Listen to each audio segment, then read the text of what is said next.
Welcome back to my escape from Golden Dawn Tabernacle and the Message.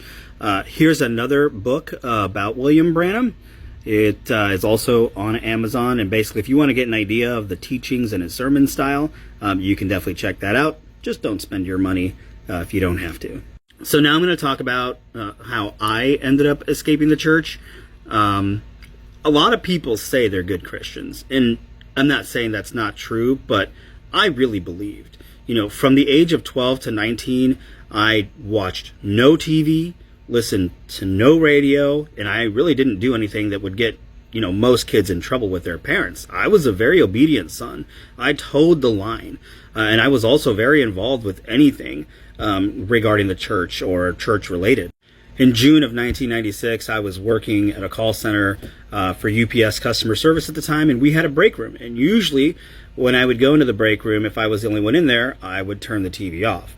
However, this time, somebody else was in the break room.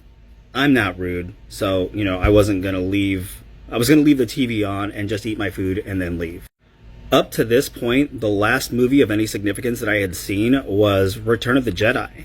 So here we are in 1996, and the trailer for Independence Day, comes up on the TV, and I'm just captivated.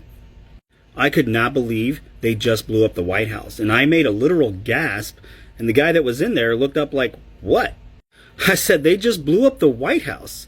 He said, "No, man, that's a movie that's coming out." I was so shocked. I had no idea that you could make things look so real. I knew I had to see this movie, so when it came out, I formulated a plan to go watch it. I went on a day off. I was on cloud 9. It was everything that I hoped it would be, and then I went home, and that was that. See, the problem is I had never lied to my parents since, going into the church, and I didn't think of disposing of the ticket stubs. My mom hadn't done my laundry in a very long time. I'd been in charge of doing it for a while, so why she decided to go do it at that moment, I'll never know. But, she went through my pockets and, of course, found the stubs. And when I got home, there was a deacon waiting for me. You'd think I'd murdered someone with the reaction and the kind of rebuke that I received.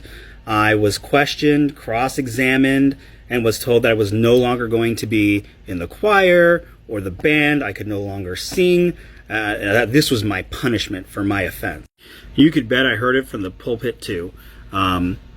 As with most close-knit groups, the looks of avoidance I got was kind of unbelievable, not to mention they're masters at making you feel absolutely guilty for hurting God with your sin.